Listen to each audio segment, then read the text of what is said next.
Break के बाद एक बार फिर से स्वागत है आपका। बोधगया में आयोजित होने वाले 32वें काल चक्र की तैयारी शुरू हो गई है। इस मौके पर तिब्बती यूथ कांग्रेस भी मदद के लिए आगे आया है। टीवाईसी के सदस्य बोधगया में कई सहायता केंद्र की सुविधा मुहैया कराएंगे ताकि भिक्षुओं को परम पूज्य दलाई लामा का भाषण सुनने में कोई दिक्कत न आए।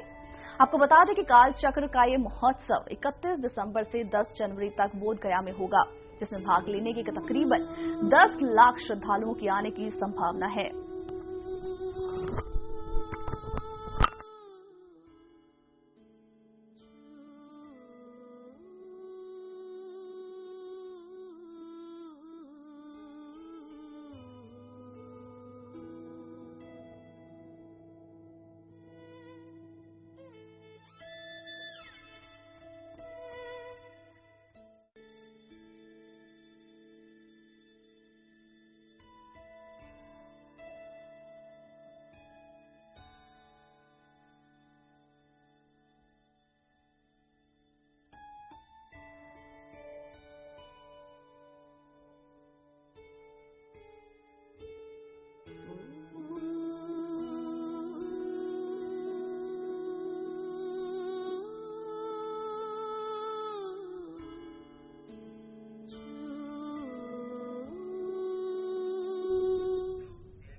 बोधगया में काल चक्र की तैयारियां जोरों शोरों से शुरू हो चुकी है। हम आपको बता दें 31 दिसंबर से शुरू होने वाला है, 10 जनवरी को ये खत्म होगा।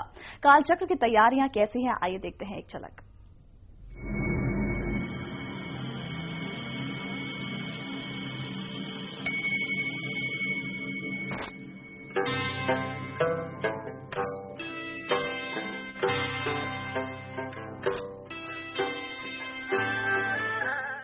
काल चक्र देवताओं के आह्वान का अनुष्ठान। काल चक्र बौद्ध धर्म की सबसे बड़ी पूजा। बौद्ध धर्म में काल चक्र पूजा विश्व शांति के लिए की जाने वाली अनूठी और शक्तिशाली प्रार्थना मानी जाती है।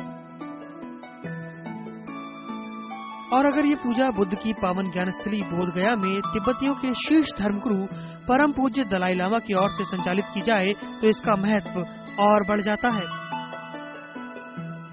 महायान परंपरा में तंत्र साधना के माध्यम से काल चक्र अभिषेक से शांति, करुणा, प्रेम और अहिंसा की भावना को जन जन तक पहुंचाने का प्रयास किया जाता है।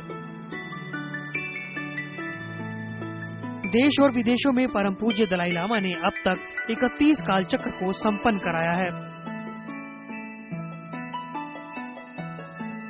क्या है काल चक्र पूजा? काल चक्र का अर्थ है समय का चक्र।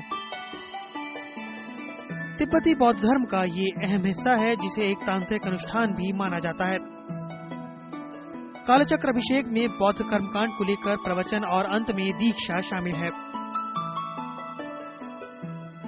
काल चक्र अभिषेक से पहले संचालनकर्ता के तौर पर परम पूज्य धर्मगुरु दलाई लामा रोज प्रवचन देते हैं। क्या है विधि? काल चक्र की शुरुआत देवताओं के आह्वान, मंडला निर्माण और भूमि पूजन से की जाती है।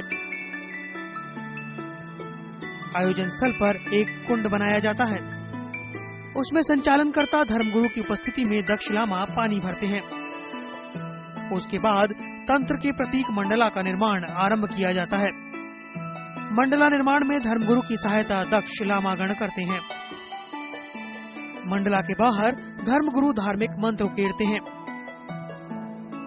मंडला को बुरी आत्माओं से दूर रखने के लिए लामाओं द्वारा पारंपरिक परिधान और वाद्य यंत्र के साथ नृत्य किया जाता है।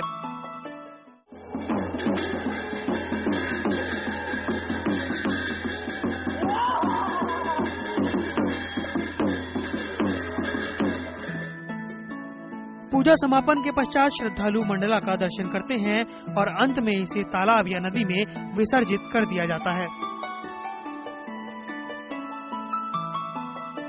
तिब्बतियों के धर्मगुरु परम पूज्य दलाई लामा अब तक 31 काल चक्र पूजा का संचालन देश विदेश में करा चुके हैं। इसकी शुरुआत सबसे पहले 1954 में तिब्बत के नोरबुलिंगा में हुई। उसके बाद तिब्बत से निर्वासन के चलते 1970 से लगातार काल चक्र पूजा भारत में होती रही। लेकिन 1981 की काल चक्र पूजा के लिए अमेरिका के मेडिसोन शहर को चुना गया। अगले कुछ वक्त तक भारत में होने के बाद 1985 की कालचक्र पूजा स्विट्जरलैंड के शहर रिकॉन में हुई। लगातार कालचक्र पूजा भारत के बौद्ध स्थलों पर होती रही, लेकिन 1994 में स्पेन और 1996 में ऑस्ट्रेलिया को कालचक्र के लिए चुना गया। वहीं 2004 में कनाडा की राजधानी टोरंटो में ये भव्य पूजा हुई और अब 32वीं कालचक्र पूजा बोध गया में होगी, जिसका इंतजार शिद्दत से सभी बौद्ध श्रद्धालुओं को है। ब्यूरो रिपोर्ट, जनता टीवी। हमारे भारत में एक ऐसा राज्य है जहां की संस्कृति और सभ्यता देखकर आपको ये एहसास नहीं होगा कि आप भारत में हैं। जी हां, ये जगह तिब्बत से किसी लिहाज से कम नहीं है, या यूं कहें कि ये भारत का तिब्बत है।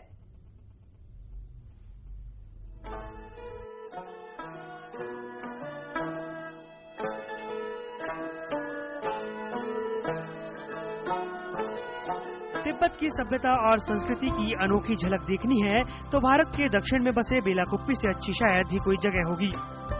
1959 में तिब्बत पर चीनी हमले के बाद हजारों तिब्बती बेघर हो गए थे। भारत सरकार ने उन्हें बेलाकुप्पे में 3000 एकड़ भूमि दी, जहां अब 15,000 से भी ज्यादा शरणार्थी रह रहे हैं।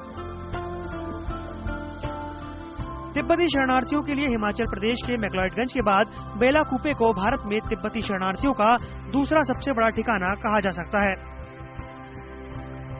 यहाँ रह रहे तिब्बती शरणार्थियों के लिए अब बेलाकुप्पी ही तिब्बत है।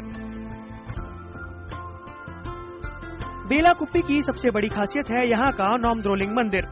मूल नोमद्रोलिंग मठ तिब्बत में है, लेकिन जो तिब्बत नहीं जा सकते उनके लिए नोमद्रोलिंग मंदिर से बेहतर और कोई जगह हो ही नहीं सकती। यहाँ की हवाओं में ही आध्यात्म के स्वर सुनाई देते हैं। मंदिर के अंदर आने पर आपको ऐसा महसूस होगा मानो आप किसी और ही दुनिया में आ गए हों। दक्षिण भारत के शोर शराबे से दूर सुकून पाने के लिए अक्सर लोग यहाँ आते हैं। यहाँ गौतम बुद्ध की 40 मीटर की 3 प्रतिमाएं मौजूद हैं। मंदिर की साज सज्जा भी तिब्बती मठों की तरह की गई है। दीवारें रंगीन तिब्बती बौद्ध पौराणिक कथाओं के देवताओं और राक्षसों के चित्रों से सजी हैं। वहीं दूसरी ओर त्योहारों के दौरान मुख्य आंगन खुले मंच का रूप ले लेता है, जहां लामा नृत्य और रंगारंग कार्यक्रमों का आयोजन किया जाता है। इसके बाद बात करते हैं सैरा मॉनेस्ट्री की, जिसने आज भी तिब्बती संस्कृति और सभ्यता को जीवित रखा है। मूल रूप से सैरा मॉनेस्ट्री तिब्बत में है। बेलाकुप्पी में बनी सैरा मॉनेस्ट्री हूबहू तिब्बत में बनी सैरा मॉनेस्ट्री की एक नकल है। यहाँ बौद्धिक शिक्षा दी जाती है। ये मठ पीली टोपी वाले संप्रदाय गेलुपा के अंतर्गत आता है। अब बात करते हैं ऐसे मठ की जो तिब्बती संप्रदाय के लिए काफी खास माना जाता है, जिसका नाम है ताशिल हुम्पो मठ, जो कि पंचमालाओं को समर्पित है। वैसे मूल रूप से भी ये तिब्बत में है, जिसका नाम है ताशिल हुम्पो मठ। वैसे मूल रूप से भी ये तिब्बत में है, लेकिन 1972 में इसे बेलाकुप्पी में बनाया गया, जहां बौद्ध भिक्षु सूत और तंत्रा की शिक्षा लेते हैं। वैसे एक लिहाज से देखा जाए तो भारत के दक्षिण में बसे बेलाकुप्पी और तिब्बत में कोई फर्क नहीं है। मठों के नाम से लेकर तिब्बती संस्कृति तक सब कुछ बेलाकुप्पी में मौजूद है। तो अगर बेलाकुप्पी को तिब्बत की परछाई कहा जाए तो कुछ गलत नहीं होगा। इसमें कोई दो राय नहीं है कि एक तिब्बत भारत में भी बसता है। ब्यूरो रिपोर्ट, जनता टीवी।